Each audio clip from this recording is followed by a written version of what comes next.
زمانے کا بہت زیادہ پوچھا جانے والا مسئلہ ہے اور بعض احباب نے کہا تھا کہ اس کی تھوڑی سی وضاحت بھی کر دیں۔ وہ مسئلہ یہ ہے کہ ترکی حکومت کے زیر اہتمام ایک سیریل بنایا گیا ہے جس کا نام ہے ارطغرل غازی، جسے عوام کے ساتھ ساتھ خواص بھی دیکھ رہے ہیں۔ یہ ڈرامہ تو 2014 سے چل رہا ہے لیکن اسے شہرت ملی 2020 میں۔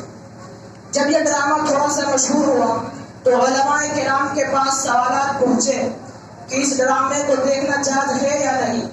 تو اس وقت بعض علماء نے یہ فتویٰ دے دیا تھا کہ اس ڈرامے کو دیکھنا جائز ہے، اور جو لوگ بے حیا اور فحش فلمیں دیکھتے ہیں ان کے لیے بہتر ہے کہ وہ اس ڈرامے کو دیکھ لیں۔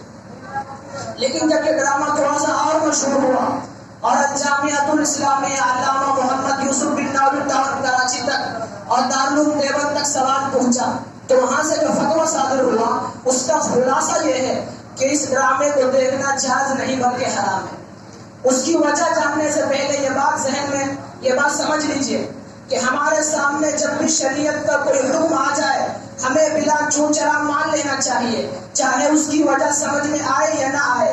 جس طریقے سے حضرت اسماعیل علیہ السلام نے مان لیا تھا جب حضرت ابراہیم نے ان سے کہا یا بنی انی اری فی المنام انی اذبحک فانظر ماذا تری، میرے بیٹے میں نے خواب دیکھا ہے کہ میں تمہیں ذبح کر رہا ہوں، تمہاری کیا رائے ہے؟ تو حضرت اسماعیل علیہ السلام نے یہ نہیں کہا کہ اللہ نے ذبح کرنے کا حکم کیوں دیا، حالانکہ وہ یہ کہہ سکتے تھے کہ بڑھاپے کے عالم میں بڑی دعائیں کرنے کے بعد اللہ نے ایک اولاد عطا کی، اسے بھی ذبح کرنے کے لیے کہہ رہا ہے۔ لیکن انہوں نے یہ نہیں کہا بلکہ کہا یا ابت افعل ما تؤمر ستجدنی انشاءاللہ من الصابرین، میرے والد اللہ نے آپ کو جس چیز کا حکم دیا آپ اسے کر گزریے، میں صبر کر لوں گا۔ اسی طریقے سے جب بھی ہمارے سامنے شریعت کا کوئی حکم آ جائے کہ یہ چیز حرام ہے ہمیں حرام مان لینا چاہیے، چاہے اس کی وجہ سمجھ میں آئے یا نہ آئے۔ لیکن اگر وجہ بھی معلوم ہو تو دل مطمئن ہوتا ہے، اس لیے اس کی وجہ بھی جانیے۔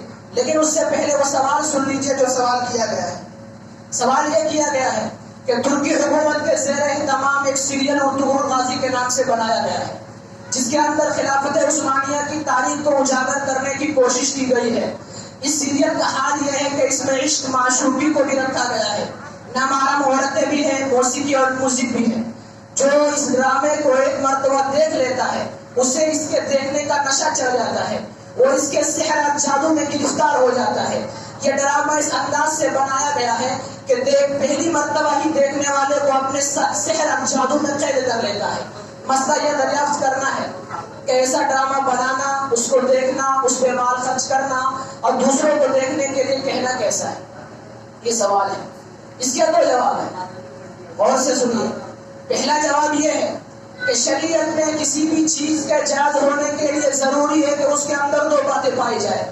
اگر وہ دونوں باتیں اس کے اندر موجود ہوگی تو وہ چیز شریعت میں جائز ہے۔ اگر وہ دونوں باتیں نہیں ہیں یا ان میں سے ایک ہے اور دوسری بات نہیں ہے تو وہ چیز شریعت میں جائز نہیں بلکہ حرام ہوگی۔ نمبر ایک، اس چیز کا مقصد صحیح ہو، یعنی خلاف شریعت کوئی غلط مقصد نہ ہو۔ نمبر دو، اس مقصد کے لیے جو ذریعہ استعمال کیا گیا، جو راستہ اپنایا گیا وہ راستہ بھی درست ہو، یعنی شریعت میں جائز ہو۔ لہذا اگر کوئی کام ایسا ہے کہ اس کا مقصد تو صحیح ہے لیکن مقصد کے لیے جو ذریعہ استعمال کیا گیا، جو طریقہ اپنایا گیا وہ طریقہ درست نہیں ہے تو پھر وہ چیز شریعت میں جائز نہیں ہوگی بلکہ حرام ہوگی۔ جیسے آپ اس ڈرامے کو دیکھ لیجئے، ڈرامہ بنانے کا مقصد بالکل صحیح ہے کہ خلافت عثمانیہ کی تاریخ سے لوگوں کو روشناس کرانا اور خلافت عثمانیہ کی باتیں لوگوں تک پہنچانا، یہ مقصد بالکل صحیح ہے۔ لیکن اس مقصد کے لیے جو ذریعہ استعمال کیا گیا ہے، جو ڈرامہ بنایا گیا ہے، وہ ڈرامہ بنانا درست نہیں، کیونکہ اس کے اندر نامحرم عورتیں بھی ہیں، موسیقی اور میوزک بھی ہے، اور یہ تینوں چیزیں اسلام کے اندر حرام ہے، اور حرام چیز جس چیز میں مل جائے وہ چیز بھی حرام ہو جایا کرتی ہے۔ لہذا چونکہ یہ تینوں حرام چیزیں اس ڈرامے میں شامل ہو گئی لہذا اس ڈرامے کو دیکھنا بھی حرام ہوا۔ تاریخ کا علم حاصل کرنا اگرچہ جائز ہے بلکہ ضروری ہے، لیکن کسی بھی جائز مقصد کو حاصل کرنے کے لیے ناجائز راستہ اپنانا درست نہیں ہے۔ خلافت عثمانیہ کی تاریخ کو جاننے کے لیے کتابوں کا مطالعہ کیا جا سکتا ہے، اس کے لیے ڈرامہ دیکھنے کی اجازت نہیں دی جا سکتی۔ رہا مسئلہ یہ کہ دوسروں کو دیکھنے کے لیے کہنا کیسا ہے، تو اگر ہم دوسروں کو دیکھنے کے لیے کہیں گے تو وہ ایک ناجائز اور برے کام پر دوسرے کی مدد کرنا ہوا، اور برے کام پر دوسرے کی مدد کرنا جائز نہیں ہے۔ قرآن کہتا ہے وَتَعَاوَنُوا عَلَى الْبِرِّ وَالتَّقْوَىٰ وَلَا تَعَاوَنُوا عَلَى الْإِثْمِ وَالْعُدْوَانِ۔ نیکی کے کام میں ایک دوسرے کی مدد کرو، برائی کے کام میں ایک دوسرے کی مدد نہ کرو۔ تو چونکہ اس ڈرامے کو دیکھنا جائز نہیں ہے، اگر ہم دوسروں کو دیکھنے کے لیے کہیں گے تو ایک ناجائز اور برے کام پر ایک دوسرے کی مدد کرنا ہوا، اور برے کام پر ایک دوسرے کی مدد کرنا حرام ہے، لہذا دوسروں کو دیکھنے کے لیے کہنا بھی حرام ہے۔ یہ پہلا جواب۔ اس کا خلاصہ یہ ہے کہ شریعت میں کسی بھی چیز کے جائز ہونے کے لیے دو باتیں ضروری ہے، اس کا مقصد صحیح ہو، اس کا ذریعہ صحیح ہو۔ اس ڈرامے کا مقصد تو صحیح ہے لیکن ذریعہ صحیح نہیں ہے، اس لیے اس ڈرامے کو دیکھنا جائز نہیں۔ دوسرا جواب یہ ہے کہ اس ڈرامے کو دیکھنا اس لیے ناجائز ہے کہ اس کے اندر بہت سی برائیاں ہیں، آپ گنتے جائیں۔ نمبر 1، اس میں سچی باتیں کم ہیں اور جھوٹی باتیں زیادہ ہیں۔ اردو کی تاریخ بالکل محفوظ نہیں ہے، ان کی تاریخ سے بہت سی چیزوں کو نکال دیا گیا ہے اور ان کی تاریخ میں بہت سی چیزوں کو داخل کر دیا گیا ہے، یعنی جان بوجھ کر جھوٹ ملایا گیا ہے، کیونکہ ایسے ڈرامے جھوٹ کی ملاوٹ کے بغیر مکمل ہو نہیں سکتے، ان میں دلچسپی برقرار رہ نہیں سکتی۔ اور آپ کو معلوم ہوگا کہ جھوٹ اسلام میں گناہ کبیرہ ہے۔ اللہ کے نبی صلی اللہ علیہ وسلم فرماتے ہیں الکبائر والاشراک باللہ وعقوق الوالدین وقتل النفس وقول الزور، کہ گناہ کبیرہ میں سے ایک گناہ جھوٹ بولنا بھی ہے۔ ایک اور حدیث میں اللہ کے نبی نے فرمایا اذا حدث کذب، کہ منافق کی علامت میں سے ایک علامت یہ ہے کہ جب بات کرے تو جھوٹ بولے۔ ایک اور حدیث میں اللہ کے نبی نے فرمایا اذا کذب العبد تباعد الملک عنہ میلا من نقل ما جاء به، کہ جب بندہ جھوٹ بولتا ہے تو اس کی زبان سے ایسی بدبو اٹھتی ہے کہ فرشتہ اس سے 1 میل دور چلا جاتا ہے۔ تو ایک برائی تو یہ ہوئی کہ اس کے اندر جان بوجھ کر جھوٹ ملایا گیا ہے جو اسلام میں گناہ کبیرہ ہے۔ دوسری برائی یہ ہے کہ اس میں نامحرم عورتیں موجود ہیں جن کی طرف دیکھنا شریعت میں قصدن دیکھنا شریعت میں جائز نہیں ہے۔ اللہ کے نبی صلی اللہ علیہ وسلم فرماتے ہیں العینانی تزنیانی وزناہما النظر، آنکھیں بھی زنا کرتی ہیں اور آنکھوں کا زنا نامحرم عورت کی طرف دیکھنا ہے۔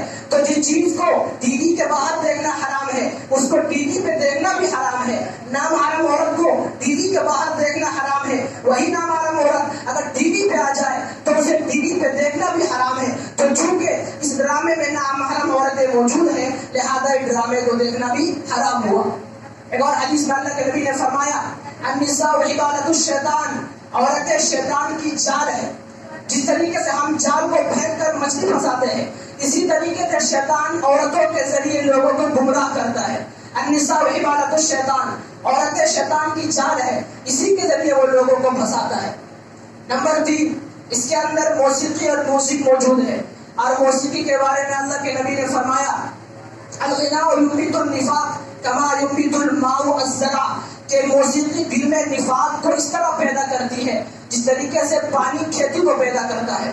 ایک اور حدیث میں اللہ کے نبی نے فرمایا میں رحمت للعالمین بنا کر بھیجا گیا ہوں، لہو و لعب کی عادات کو، موسیقی اور میوزک کو ختم کرنے کے لیے بھیجا گیا ہوں۔ تو جس چیز کو اللہ کے نبی ختم کرنے کے لیے آئے وہ چیز حرام ہوا کرتی ہے، اور حرام چیز جس چیز میں مل جائے وہ بھی حرام ہوا کرتی ہے۔ تو چونکہ اس کے اندر موسیقی اور میوزک شامل ہو گئی لہذا ڈرامے کو دیکھنا بھی حرام ہے۔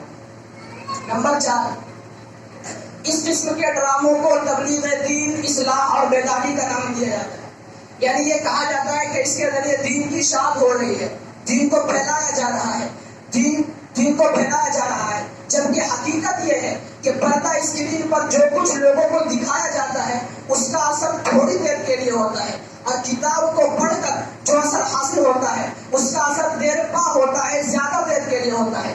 آپ کو معلوم ہونا چاہیے کہ پہلے بھی بہت سے اسلامی ممالک میں اور امریکہ میں بھی اس قسم کی نام نہاد تبلیغی کوششیں کی گئی، انبیاء کرام اور صحابہ کرام کی زندگیوں پر فلمیں اور ڈرامے بنائے گئے، لیکن یہ بات بھی بالکل واضح ہے کہ اس قسم کے ڈرامے غیر مسلموں بلکہ مسلمانوں پر بھی کوئی مثبت اثر ڈالنے میں ناکام رہے۔ بالفرض ان ڈراموں کا کچھ اثر ہو بھی رہا ہے تو اتنی ساری برائیوں کے ہوتے ہوئے جواز کا فتویٰ نہیں دیا جا سکتا۔ نمبر 5، اس قسم کے ڈراموں میں جو کردار اسکرین پر دکھایا جائے گا ناظرین کے ذہنوں میں اس شخصیت کی وہی تصویر بیٹھ جائے گی، پھر جب بھی اس شخصیت کا تذکرہ ہوگا اسی اداکار کی تصویر ذہن میں آئے گی اور وہ یہ سمجھ بیٹھے گا کہ یہی وہ شخصیت ہے جس کا تذکرہ ہو رہا ہے۔ مثال کے طور پر کسی ڈرامے میں حضرت بلال رضی اللہ عنہ کے کردار کو دکھایا گیا. اب جن لوگوں نے ڈرامے کو دیکھا ہوگا اس کے اداکار کی تصویر اس کے ذہن میں بیٹھ جائے گی. پھر جب بھی حضرت بلال کا تذکرہ ہوگا یا جب بھی حضرت بلال کا تذکرہ وہ کتابوں میں پڑھے گا اس کے اداکار کی تصویر ذہن میں آئے گی. حالانکہ ہو سکتا ہے کہ وہ اداکار مسلمان ہی نہ ہو یا مسلمان ہو لیکن فاسق اور فاجر ہو. اداکار خواہ کچھ بھی ہو لیکن صحابہ کرام کے مرتبے کا تو نہیں ہو سکتا. لہذا اسلام کی ایسی عظیم اور مقدس ہستیوں کے تذکرے کے وقت کسی اداکار کی صورت کا ذہن میں آنا یہ بہت بڑی خبر ہے. اب جن لوگوں نے اردو کو دیکھا ہوگا اس کے ذہن میں اسی اداکار کی تصویر بیٹھ جائے گی. پھر جب بھی اردو کا تذکرہ ہوگا یا جب بھی اردو کا تذکرہ کتابوں میں پڑھے گا تو اس کے سامنے اسی اداکار کی تصویر ذہن میں آ جائے گی. حالانکہ ہو سکتا ہے کہ وہ فاسق و فاجر ہو. لہذا اسلام کی ایسی عظیم اور مقدس ہستیوں کے تذکرے کے وقت کسی اداکار کی صورت کا ذہن میں آنا یہ بہت بڑی قباحت ہے. نمبر 6 وہ فلمیں جن میں سلاطین اسلام اور مسلمانوں کی تاریخ بیان کی جاتی ہے.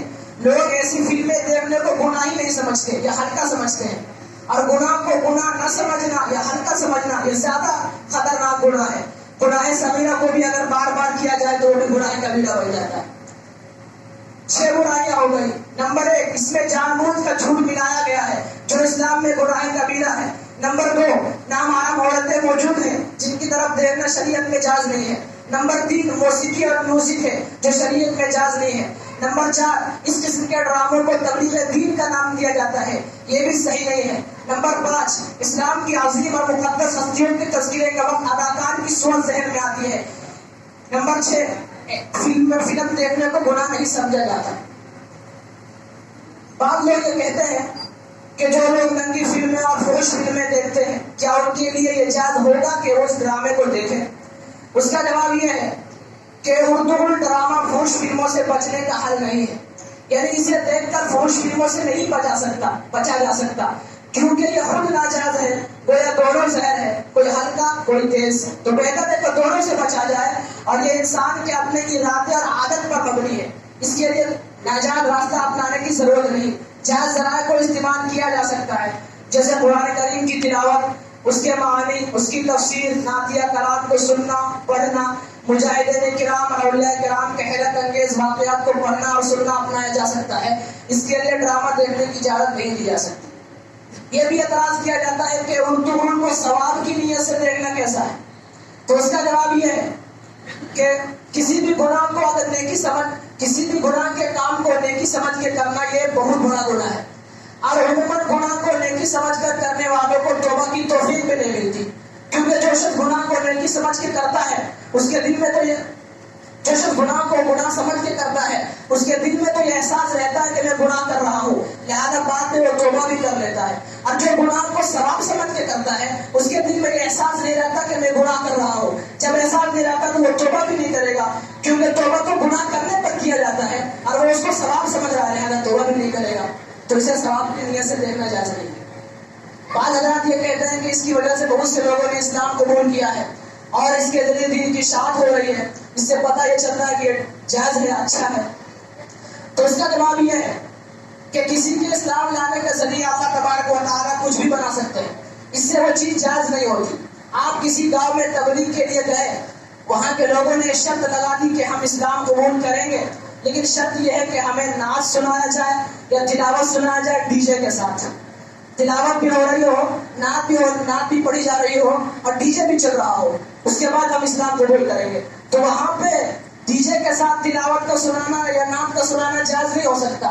حضرت مولانا یوسف بن نوری رحمۃ اللہ علیہ تحریر فرماتے ہیں کہ ہم مسلمان اس بات کے مکلف نہیں ہیں کہ جس طرح بھی ممکن ہو لوگوں کو پکا سچا مسلمان بنا کے چھوڑے. البتہ اس بات کے مکلف ضرور ہے کہ تبلیغ دین کے جتنے جائز ذرائع اور وسائل ہمارے بس میں ہیں ہم ان کو احتیاط کر کے اپنی پوری کوشش صرف کر دیں. جہاں اسلام نے جہاں ہمیں تبلیغ کرنے کا حکم دیا وہی تبلیغ کے باوقار آداب اور طریقے بھی بتائے ہیں. ہم ان طریقوں اور آداب کے دائرے میں رہ کر تبلیغ کے مکلف ہیں. اگر جائز ذرائع اور وسائل کے ساتھ ہم اپنی تبلیغی کوششوں میں کامیاب ہوتے ہیں تو بالکل ٹھیک ہے, لیکن اگر بالفرض جائز ذرائع اور وسائل کو اختیار کر کے ہم اپنی تبلیغی کوششوں میں کامیاب نہیں ہوتے ہیں تو اس بات کے مکلف نہیں ہے کہ ناجائز راستہ اختیار کر کے لوگوں کو دین کی دعوت دے اور تبلیغ کے احکام کو پس پشت ڈال کر جس جائز اور ناجائز طریقے سے ممکن ہو لوگوں کو اپنا ہمنوا بنائے. کیونکہ اگر ہم جائز ذرائع کو استعمال کر کے ایک شخص کو دین کا پابند بنا دیں گے تو ہماری تبلیغ کامیاب ہے. لیکن اگر ناجائز طریقہ کو اپنا کر 100 آدمی کو بھی ہم اپنا ہمنوا بنا لیں تو اس کامیابی کی اللہ کے یہاں کوئی قدر نہیں ہے. کیونکہ دین کے احکام کو پامال کر کے جو تبلیغ کی جائے گی وہ دین کی تبلیغ نہیں اور کسی اور چیز کی تبلیغ ہوگی. اس کو آپ مثال سے سمجھیے. بعض لوگ یہ کہتے ہیں کہ اردو کو دیکھنا اس لیے جائز ہے کہ اس سے تاریخ کا علم ہوتا ہے. اس کی مثال ایسی ہے جیسے کسی شخص کو شراب پینے کی عادت ہو تو کوئی اس سے کہے کہ اگر تمہیں شراب پینا ہی ہے تو اس میں زمزم کے پانی کا 2-3 قطرہ ڈال دو اور پی جاؤ. اس سے زمزم پینے کی برکت بھی حاصل ہو جائے گی اور شراب پینے کا مزہ بھی مل جائے گا. ظاہر ہے کہ اس شخص کو کوئی عقل مند کہہ نہیں سکتا جس نے شراب پینے کو صرف اس لیے جائز قرار دیا کہ اس میں زمزم کے 2-3 قطرے ڈالے گئے ہیں. اسے زمزم کا قطرہ تو نظر آیا لیکن ایک گلاس یا ایک بوتل شراب ہے وہ نظر نہیں آیا. اسی طریقے سے جو لوگ یہ کہتے ہیں کہ اردو دیکھنا جائز ہے کیونکہ اس سے تاریخ کا علم ہوتا ہے, انہیں یہ تو نظر آیا کہ اس سے تاریخ کا علم ہوتا ہے لیکن یہ نظر نہیں آیا کہ اس میں اس سے زیادہ برائیاں موجود ہیں. ایک اور مثال سے سمجھیے. کہیں پہ ایک درام پانی رکھا ہوا ہو, صاف و شفاف اور پاک پانی ہو, اس میں پیشاب کا ایک قطرہ گر جائے تو وہ سارا پانی ناپاک ہو جاتا ہے. حالانکہ پیشاب کے قطرے کی کوئی حیثیت نہیں اس ڈرام کے سامنے, لیکن جب ناپاک قطرہ ڈرام کے پانی میں گرا تو اس نے سارے پانی کو ناپاک کر دیا. تو اس ڈرامے میں تو ایک برائی نہیں ہے, بہت سی برائیاں ہیں. تو پھر اس کے جواز کا فتویٰ کیسے دیا جا سکتا ہے؟ اس کا دیکھنا جائز کیسے ہو سکتا ہے؟ آپ کے گھروں میں اگر ایک گلاس میں دودھ رکھا ہوا ہو, اس میں کوئی کیڑا گر جائے تو آپ کا دل گوارا نہیں کرتا کہ اس دودھ کو پیے, آپ اس کو پھینک دیتے ہیں. حالانکہ ایک چھوٹے سے کیڑے کی کوئی حیثیت نہیں اس دودھ کے سامنے, لیکن پھر بھی آپ کا دل گوارا نہیں کرتا کہ آپ اس دودھ کو پیے. تو پھر آپ کا دل یہ کیسے گوارا کر لیتا ہے کہ جس چیز کے اندر اتنی ساری برائیاں موجود ہو اس کو آپ دیکھیں؟ کیسے آپ یہ کہتے ہیں کہ اس کا دیکھنا جائز ہے اور اس کے دیکھنے میں ثواب ہے؟ لوگ یہ کہتے ہیں کہ اس سے جہاد کا جذبہ پیدا ہو رہا ہے. ذرا بتائیے کہ اردو سیریل کے مداحوں نے کیا جذبہ جہاد سے لبریز ہو کر دین کے احکام پر عمل کرنا شروع کر دیا ہے؟ کیا دین کے امرکان کی قدر کی جا رہی ہے؟ کیا علماء اور اہل علم کی عظمت کا احساس ہو رہا ہے؟ کیا ہالی ووڈ اور بالی ووڈ کی فلموں سے مکمل کنارہ کشی اختیار کی جا چکی ہے؟ کیا کوئی یہ بتا سکتا ہے کہ وہ پہلے بے نمازی تھا, اسے دیکھنے کے بعد وہ پکا سچا نمازی بن گیا ہو؟ کیا کوئی یہ بتا سکتا ہے کہ سال گزر جاتے تھے, قرآن نہیں کھولتا تھا, اب روزانہ قرآن پڑھنے لگا ہو؟ کیا کسی نے یہ عزم مصمم کیا ہے کہ اپنے بچوں کو اسکول کے گندے ماحول سے نکال کر مدرسے کے پاکیزہ ماحول میں داخل کرے گا؟ شاید اس سوال کا جواب اب نفی میں دیں گے, کیونکہ حقیقت یہ ہے کہ ہمارا معاشرہ گمراہی کے گڑھے میں جس تیزی کے ساتھ جا رہا تھا اب اس میں اور تیزی آ چکی ہے. کیونکہ اب اردو دیکھنے کو ثواب سمجھا جا رہا ہے. اس میں موجود میوزک کے استعمال کو کوئی گناہ نہیں سمجھا جا رہا, اس کے دیکھنے کی ترغیب دی جا رہی ہے. اس سے منع کرنے والوں کو بالخصوص علماء اور مفتیان کرام کو آڑے ہاتھوں لیا جا رہا ہے, ان کو برا بھلا کہا جا رہا ہے, ان کی تنقید کی جا رہی ہے, ان کو تنگ نظر, جریانوس اور قدامت پسند بتایا جا رہا ہے. میں اس بات کا انکار نہیں کرتا کہ پہلے بھی نسلیں بالی ووڈ اور ہالی ووڈ کی بے حیا فلمیں اور مخرب اخلاق ویڈیوز دیکھا کرتی تھی, لیکن دیکھنے والے کم سے کم اپنے اس گناہ کا احساس رکھتے تھے کہ علماء اور مفتیان کرام اگر ان کو ٹوک دیتے تو وہ مان لیتے تھے کہ میں گناہ کر رہا ہوں. لیکن اب تو معاملہ الٹا ہو چکا ہے, اب تو چور کو دوار کو ڈال رہا ہے, اب تو منع کرنے والوں کو بھی برا بھلا کہا جا رہا ہے. جب فلم دیکھنے کی بری لت لگتی ہے تو انسان بیماری کی حالت میں بھی فلم دیکھتا ہے. بیماری کی حالت میں نماز تو چھوڑ سکتا ہے, کیونکہ اگر نماز پڑھے گا تو وضو کرنا پڑے گا, قیام کرنا پڑے گا, رکوع سجود, اس میں بہت سی پریشانیاں ہیں, تو نماز تو چھوڑ سکتا ہے لیکن فلم دیکھنا نہیں چھوڑ سکتا. پھر بات یہی تک ختم نہیں ہوتی کہ لوگ فلم دیکھتے ہیں, بلکہ فلم دیکھنے کے بعد اپنے ساتھیوں سے بتاتے بھی ہیں کہ اتنا دیکھا ہے, 25 بار تک دیکھ لیا ہے, آج رات 26 اور 27 دیکھنے کا ارادہ ہے. یعنی گناہ کرنے کے بعد گناہ پر فخر کرتے ہیں, دوسروں کو اپنے گناہ پر گواہ بناتے ہیں. فلم دیکھنا تو ویسے ہی گناہ ہے, لیکن دیکھ کر بتانا یہ گناہ پر فخر ہونے کی وجہ سے اور بڑا گناہ ہے. اتنا بڑا عذاب آیا اللہ کا کورونا وائرس کی شکل میں. اب تو ہوش آ جانا چاہیے, اب تو سدھر جانا چاہیے, اب تو توبہ کر لینا چاہیے. لیکن اب بھی حالت ویسی ہے جیسے پہلے تھی.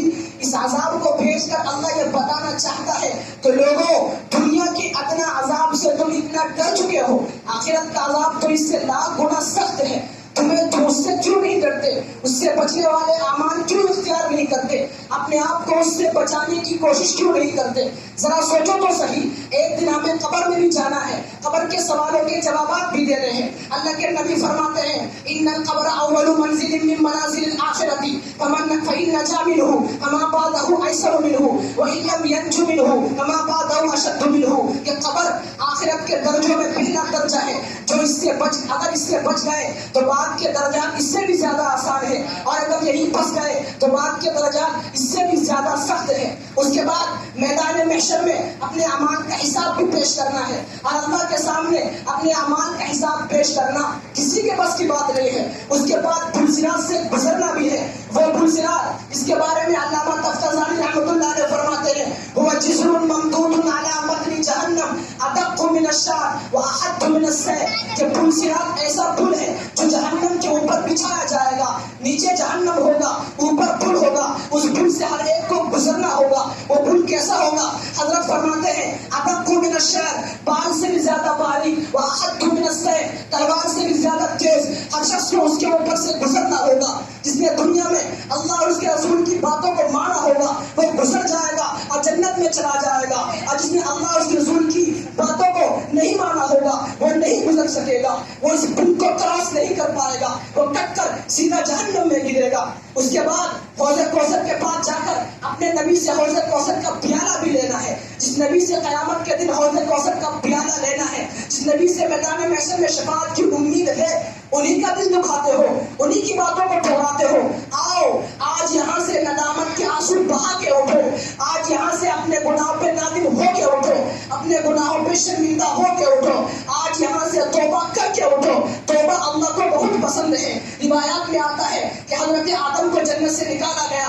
ابن قدامہ اس روایت کو لکھتے ہیں اور اپنی سند کے ساتھ لکھتے ہیں حضرت آدم کو جنت سے نکالا گیا. زمین پہ بیٹھ کے رونے لگے, ربنا ظلمنا انفسنا وان لم تغفر لنا وترحمنا لنكونن من الخاسرین. اللہ مجھ سے گناہ ہو گیا, معاف کر دے. اگر تو نے معاف نہ کیا تو کہاں جاؤں گا. آنکھوں سے آنسو بہنے لگے, زمین پہ جمع ہو گئے. ایک چیل آ گئی, اس نے ان آنسوؤں کو پینا شروع کر دیا اور کہنے لگی آدم یہ چشمہ کہاں سے نکلا ہے؟ حضرت آدم نے کہا کہ مجھے شرم نہیں آ رہی ہے. کہا نہیں شرم نہیں دلا رہی, سچ بتاؤ یہ چشمہ کہاں سے نکلا ہے؟ حضرت آدم نے کہا یہ میرے ندامت کے آنسو ہیں. چیل کہنے لگی مجھے زمین پہ رہتے ہوئے 2000 سال ہو گئے, رب کی قسم میں نے اس سے میٹھا پانی اس سے پہلے کبھی نہیں پیا. یاد رکھنا آدم, جو گناہگار گناہ کر لیتا ہے پھر اپنے رب کے سامنے روتا ہے, اس کی آنکھوں کا پانی اتنا میٹھا ہے کہ زمین کے کسی چشمے کا پانی میٹھا نہیں ہے. اس لیے مسلمان